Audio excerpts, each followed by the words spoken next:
আসসালামু আলাইকুম শিক্ষার্থীরা, আজকে তোমাদের জন্য এসএসসি এবং এসএসসি যারা প্রি পজিশন নিয়ে অনেক প্যারায় আছো তাদের জন্য আজকে একটা ক্লাস। ইনশাআল্লাহ আশা করি আজকে ক্লাসটা দেখলে তুমি অনেক কিছু বুঝতে পারবা, তবে তোমার প্রথম থেকে পুরো ক্লাসটা দেখতে হবে। তো ভাইয়া যারা এসএসসি এবং এসএসসি স্পেশালে আছো, স্পেশাল একটা কেয়ার আছে তোমাদের জন্য। নামমাত্র একটা টাকা দিয়ে তোমরা এসএসসি এবং এসএসসি ইংলিশটা তোমরা ইংরেজি ফার্স্ট পার্ট এবং সেকেন্ড পার্ট তোমরা শেষ করতে পারবা ইনশাআল্লাহ। যদি কোনো কোর্স সম্পর্কে জানতে চাও তোমরা এই নাম্বারে হোয়াটসঅ্যাপ করবে। তো দেখো এখন আমরা যেটা শুরু করবো, যেটা হচ্ছে ঢাকা বোর্ড এসএসসি। দেখো এসএসসি প্রেপোজিশন ঢাকা বোর্ড 2023 সালে এই প্রশ্নটা আসছে। তো এইটা একবারে ভিন্ন রকমের। তোমাদেরকে আমি এই প্রিপোজিশন থেকে আরও একটা ক্লাস দিয়েছি, ওইখানে তুমি কিভাবে সবখানে কিভাবে প্রিপোজিশন ব্যবহার করতে পারবা যারা এসএসসি এবং এসএসসি আছো। আজকে তোমাদের জন্য একটা বোর্ড প্রশ্ন নিয়ে আসছি। দেখো এইখানে আমরা প্রিপোজিশন বলতে অ্যাট, ইনটু, ইন, আপ, ঠিক আছে, ফর, এগুলো বলতে টু, এগুলো বলতে বুঝি, কিন্তু এগুলো ছাড়াও কিছু অ্যাপ্রোপ্রিয়েট প্রিপোজিশন আছে যেগুলো তোমার জানতে হবে, আর এগুলা আমরা খুব সহজে জানবো। দেখো বোর্ড নিয়ে আসছি, এই বোর্ডটা হচ্ছে ঢাকা বোর্ড 2023 আসছে। তো এখানে দেখো আগে তোমাদেরকে অর্থ সহ বুঝিয়ে দিব, তবে কোনো প্যারা নাই, অর্থ না পারলে কোনো ভাইয়া সমস্যা নাই, তুমি পারবা, টেকনিকও দিব তোমাকে।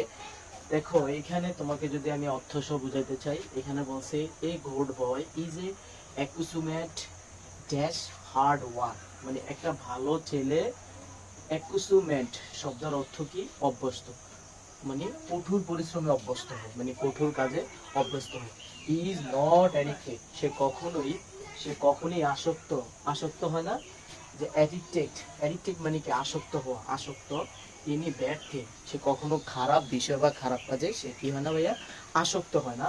তারপরে দেখো এখানে কি বলছে, হি is not observe dash in a hard work, কারণ কি? বিমুখ। এই যে দেখো অ্যাবজার্ভ শব্দের অর্থ বিমুখ হয়, কারণ সে কি কখনো বিমুখ হয় না, কাজের প্রতি কি হয় না, মানে কাজ করে না এরকম না, সে কাজের প্রতি আগ্রহ, সে কখনো কাজের প্রতি বিমুখ হয় না। হি ক্লাইম্বস, দেখো ক্লাইম্বস টু, এটা কিন্তু একটা প্রিপোজিশন ভাইয়া। তো দেখো এই যে ক্লাইম্বস মানে শব্দের অর্থ হলো আঁকড়িয়ে ধরা, সে আঁকড়িয়ে ধরতে চায়।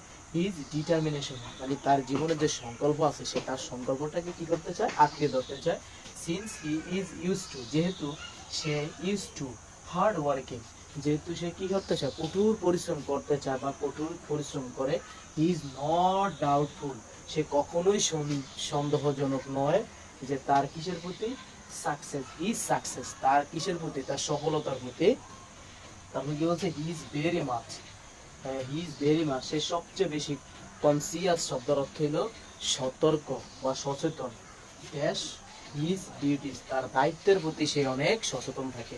তারপর দেখো কি বলছে, হি ইজ নট বোস্টফুল ড্যাশ, এই যে বোস্টফুল শব্দের অর্থ হলো কি? দেখো অহংকার করা, সে কখনোই অহংকার করে না। হিজ ট্যালেন্ট, তার কিসের প্রতি? তার জ্ঞানের প্রতি। তারপর বলছে হি বিহেভ, সে আচরণ করে। বিহেভ ওয়েল, সে সবার সাথে সবসময় ভালো আচরণ করে।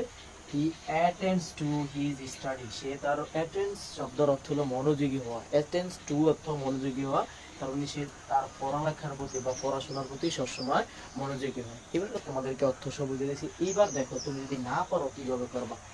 এই এই প্রেপোজিশনটা তোমার ভাবতে গেলে ভাইয়া আগে কিছু প্রেপোজিশন আছে, এগুলো তোমার একটু মুখস্থ রাখতে হবে। এরকম আমরা কয়েকটা বোর্ড করলেই কতগুলা দেখবা, 16 থেকে যদি তুমি 24 পর্যন্ত বোর্ডগুলো একটু কানেকশন করো, পড়াশোনা করো, স্টাডি করো, তাহলে কিন্তু তোমরা কিছু কিছু প্রেপোজিশন পেয়ে যাবা যেগুলা প্রতিবার বোর্ডে আসে।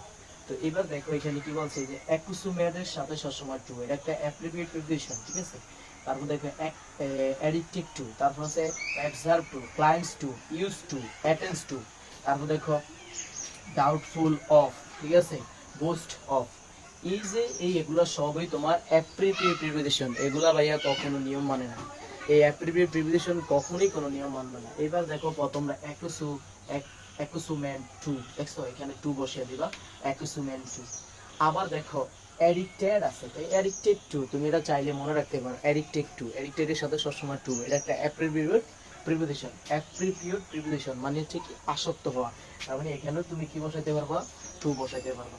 তারপরে দেখো he is not is absorb to, এই অ্যাবজার্ভ টু শব্দের অর্থ হচ্ছে বিমুখ হওয়া, মানে বিমুখ মানে কি? অলসতা নাই তার ভিতরে, তার মানে কি? এটা হলো absorb to. In hard work he climbs to, ভাইয়া এটা এইভাবেই মুখ দিয়ে চলে আসে। ক্লাইম্বস টু, আঁকড়ে ধরা, ক্লাইম্বস টু, তার মানে এখানেও তুমি টু বসাইতে পারো, এটাও একটা অ্যাপ্রোপ্রিয়েট প্রিপোজিশন। তারপর দেখো ডাউটফুল, দেখো ডাউট শব্দের অর্থ কি, সন্দেহজনক। এই ডাউটের সাথে সবসময় অফ বসে, অথবা তোমাদেরকে একটা শর্টকাট টেকনিক দেই, যদি তোমরা এটা না পারো আমি আগের ক্লাসটা তোমাদেরকে বলবো একটু দেখে আসার জন্য আমার প্রিপোজিশনের। এখানে দেখো একটা পসেসিভ আছে, আমরা জানি মাই, হিজ, হার, ইটস, নেমস, এই জিনিসগুলোই কিন্তু সরি পসেসিভ কেস। এই যে পসেসিভ দেখা মাত্রই তুমি এখানে অফ বসিয়ে দিবে।